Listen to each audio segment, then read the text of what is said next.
प्यारे विद्यार्थियों, BA part second विषय संस्कृत अभिज्ञान शाकुंतलम के तृतीय अंक का हम अध्ययन कर रहे हैं।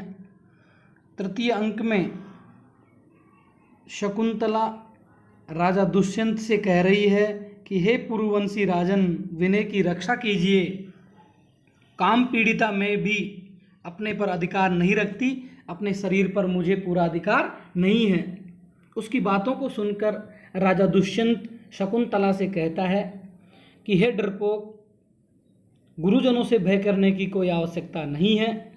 तुम्हें देखकर धर्म को जानने वाले पूज्य कुलपति कण्व इस विषय में कुछ भी बुरा नहीं मानेंगे।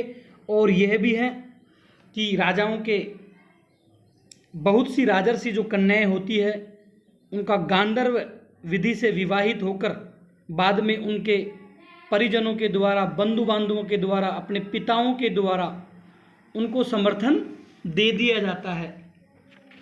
शकुंतला दुष्यंत से कहती है कि मुझे छोड़ दो, क्योंकि मैं पुनः अपनी सखियों से अनुमति लूँगी। तब राजा दुष्यंत कह रहा है कि अच्छा, मैं तुम्हें छोड़ दूँगा। शकुंतला कहती है कि कब छोड़ दोगे?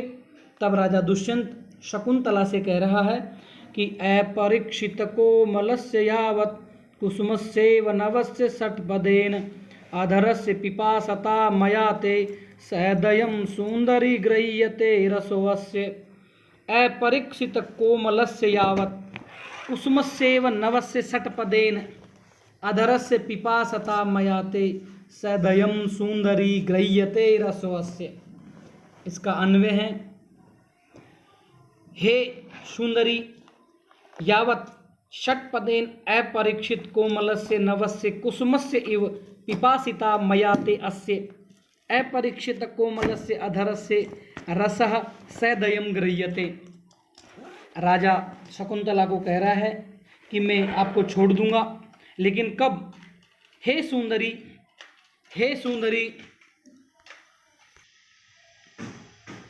हे सुंदरी, यावत, जब तक षट्पदेन भ्रमर के द्वारा, भंवरे के द्वारा, अपरीक्षित कोमलस्य, अपरीक्षित अनास्वादित, जिसका आस्वादन नहीं लिया गया है, तथा कोमलस्य, सुकुमार कोमल, नवस्य, नवीन, कुसुमस्य इव, फूल की तरह, पुष्प के समान, पिपासिता, प्यासे या प्यासा, मया, मेरे द्वारा, ते, तुम्हारे, अस्य, इस अपरीक्षित कोमलस्य, अक्षत जो अनास्वादित, तथा सुकुमार जो अधर हैं, अधरस्य, अधर हैं, अधरोष्ठ हैं, नीचला ओष्ठ हैं, रसः, उसके रस का, सहृदयं, दया भाव से, गृह्यते,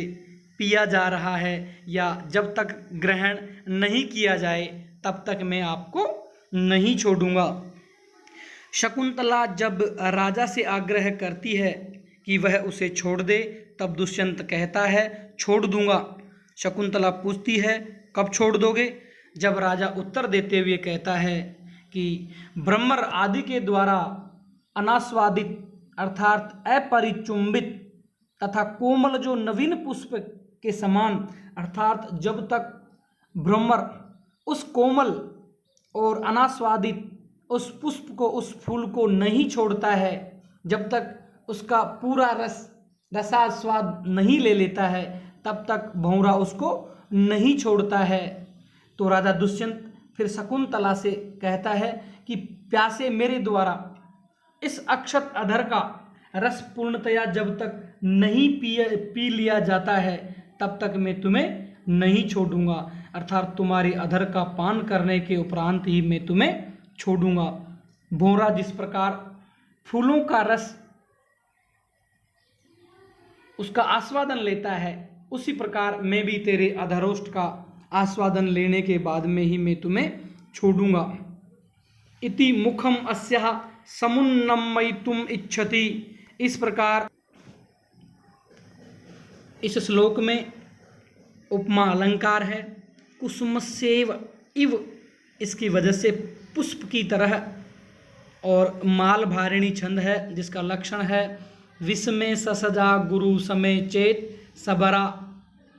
व्याकरणात्मक टिप्पणी में अपरीक्षित कोमलस्य, अपरीक्षितम च तत्कोमलम अपरीक्षित कोमलम तस्य, सदयम दयया सहितम। पिपासिता पाधातु पिपासा सत्री प्रत्यय तृतीया विभक्ति एक वचन। षट्पदेन षट्पदानि अस्येति षट्पदः तेन षट्पदेन। नेपथ्य इति मुखम अस्या समुन्नमयितुम इच्छति। यह कहकर शकुंतला का मुख ऊपर की ओर उठाना चाहता है। शकुंतला परिहरति नाट्येन, और शकुंतला रोकने का अभिनय करती है। नेपथ्य, नेपथ्य में चक्रवाक वधु के, हे चक्रवाक वधु आमंत्र्यस्व सहचरम, अपने साथी से विदाई लो, अब विदाई का वक्त आ गया है। उपस्थिता रजनी, रात आ गई है अर्थात रात्रि हो गई है, अपने साथी से विदाई लो। शकुंतला कर्णम दत्वा, कान दे करके, घबराहट के साथ, सहसंभ्रमम घबराहट के साथ, पौरव हे पुरुवंशी, असंशयम मम शरीर वृत्तांतोपलंबार्याया गोतमे इत एव आगच्छति तद विटपांतरितो भव। हे पुरुवंशी, असंशयम निसंदेह, मम शरीर वृत्तांतोपलंबम आर्याया, मेरे स्वास्थ्य का समाचार जानने के लिए, शरीर वृत्तांतोपलंबम, मेरे स्वास्थ्य का समाचार जानने के लिए, गौतमी आर्या इत एव आगच्छति, इधर की ओर ही आ रही है। तद विटपांतरितो भव, इसलिए आप वृक्ष की ओट में छिप जाइए। राजा तथा, अच्छा, यह कहकर छिप जाता है। इत्यात्मानम आवृत्य तिष्ठति, अपने आप को छिपाकर खड़ा हो जाता है। ततः प्रविशति पात्रहस्ता गौतमी सख्यो च, उसके बाद में ततः प्रविशति, उसके बाद में प्रवेश करती हैं पात्रहस्ता, पात्र हाथ में लिए हुए, गौतमी सख्यो च, दोनों सखियों का गौतमी के साथ प्रवेश होता है। गौतमी महर्षि कण्व के आश्रम की वृद्धा तापसी है और वो शकुंतला का समाचार जानने के लिए लता कुंज में आ जाती है। इत इत आर्यो गौतमी, सखियाँ कहती है कि आर्या गौतमी इधर से आइए, इधर से आइए। गौतमी शकुंतलाम उपेत्य, शकुंतला के पास जाकर, जाने हे पुत्री, अपि लघु संतापानि ते अंगानि, क्या तेरे शरीर का संताप कुछ कम हुआ है? शकुंतला आर्ये अस्ति में विशेष है, हाँ मुझे कुछ लाभ है। गौतमी अनेन दर्भोदकेन निराबाधम एव ते शरीरम भविष्यति, हाँ अनेन दर्भोदकेन, इस कुशयुक्त जल से, दर्भोदकेन कुशयुक्त जल से, निराबाधमेव, जो तुम्हारा शरीर है, ते शरीरम तुम्हारा शरीर, निराबाधमेव पीड़ा रहित भविष्यति हो जाएगा। अर्थात ये जो कुशयुक्त जल है जो मैं पात्र में लेकर आई हूँ, उससे जो तुम्हारा शरीर है वो पीड़ा रहित हो जाएगा। अभ्युक्षे, यह कहकर शकुंतला के सिर पर जल छिड़ककर, वत्से परिणतो दिवसः, कि हे पुत्री अब दिन ढल गया है, अब दिन जो है वो अस्त हो रहा है या ढल गया है। एहि उत्तजमेव गच्छामः, तो आओ कुट्टी में ही हम चलें, गच्छामः हम सब कुट्टी में ही चलें। प्रस्थिता, यह कहकर सबका प्रस्थान हो जाता है। यहाँ पर जो चक्रवाक वधु के, जो यहाँ पे चक्रवाक वधु के, इसका मतलब होता है चक्रवाक नामक पक्षी की वधु अर्थात चकवी होता है। यहाँ पर कवि का जो नाटकीय कौशल है वो दिखाई पड़ता है क्योंकि नेपथ्य से गौतमी के आने की सूचना दी जा रही है और शकुंतला से कहा जा रहा है कि अब अपने प्रेमी से विदाई ले लो, क्योंकि अब रात्रि रूपी जो गौतमी है वो उपस्थित हो रही है। आगे हैं प्रस्थिता, सभी चले जाते हैं। शकुंतला आत्मगतम, अपने मन से अपने आप ही अपने मन में क्या सोच रही है। हृदय कि हे हृदय, प्रथममेव सुखोपनते मनोरथे कातर भावम न मुंचसी, पहले ही सुखपूर्वक मिले हुए मनोरथ दुष्यंत के निकट आने पर तुमने अपने संकोच को नहीं छोड़ा। अर्थात पहले जब दुष्यंत के पास थी तब तो तूने अपने संकोच को नहीं छोड़ा, और अब सानुसय विघटित से कथम ते सांप्रतम संताप है, और अब पश्चाताप सहित युक्त होने पर तुझे दुख क्यों है, अर्थात अब तुझे दुख क्यों हो रहा है। पदांतरे स्थित्वा प्रकाशम, थोड़ा चलकर रुक कर प्रकट रूप में कह रही है। लता वल्लय संतापहारक, हे संतापहारक लता कुंज, आमंत्रे त्वाम भूयोपि परिभोगाय, सेवन करने के लिए तुम्हें आमंत्रित करती हूँ, अर्थात मुझे दोबारा बुलाना। इति दुखेन निष्क्रांता शकुंतला सहितराभि, इस प्रकार इति दुखेन निष्क्रांता शकुंतला सहितराभि, इस प्रकार शकुंतला का औरों के साथ दुख सहित प्रस्थान होता है। दुख इसलिए होता है क्योंकि वो अपने प्रिय राजा दुष्यंत को छोड़कर उनके साथ जा रही है। राजा पूर्व स्थानम उपेत्य सैन्यश्वासम, अब जो ही वो गौतमी दोनों सखियां शकुंतला वहाँ से चली जाती है तब राजा उस स्थान पर आता है और पूर्व स्थान पर आकर दीर्घ निश्वास के साथ में लंबी सांस लेता है। पूर्व स्थानम उपेत्य सैन्यश्वासम, और उस स्थान पर आकर दीर्घ श्वास लेकर सोचता है।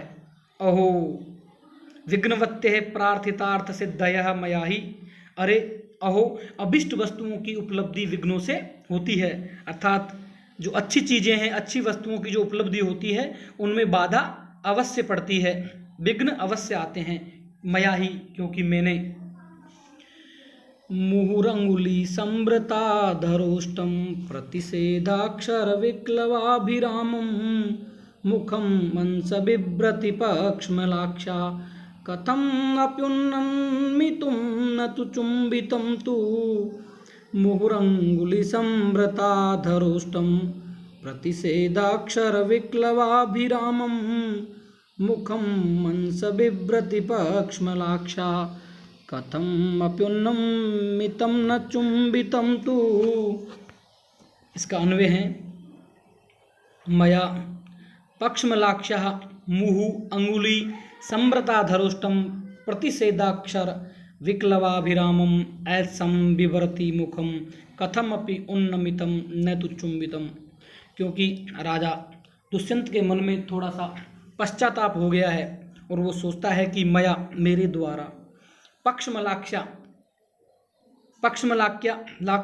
सुंदर पलकों से युक्त नेत्रों वाली जो शकुंतला थी, मुहु उसका बारंबार, अंगुली अपनी अंगुलियों से, संवृता धरोष्टम ढक लिए गए थे अधरोष्ट, संवृता धरोष्टम अधरोष्ट जिसके, अर्थात ढक लिए हैं अधरोष्ट जिसके, ऐसी प्रतिषेधाक्षर और निषेधाक्षरों के द्वारा अस्फुट उच्चारण के कारण सुंदर, विक्लवाभिरामम प्रतिषेधाक्षर के द्वारा, निषेधाक्षरों के द्वारा अस्फुट उच्चारण के कारण, एंस विव्रति कंधे की ओर मुड़े हुए, मुखम मेरे मुख को, कथम अपि येन केन प्रकारन कैसे करके भी, उन्नमितम ऊपर उठाया गया, लेकिन न तो चुंबितम किंतु चुंबन न कर सका।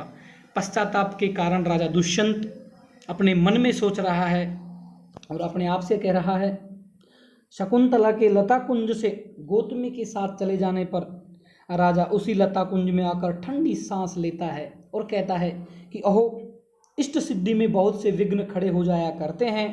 राजा के लिए इष्ट सिद्धि शकुंतला का चुंबन लेना था, परंतु वह उसे लेने में सफल नहीं हो सका, क्योंकि जब उसने प्रयास किया तो वह शकुंतला अंगुलियों से बार बार अपना अधरोष्ट ढक लेती थी।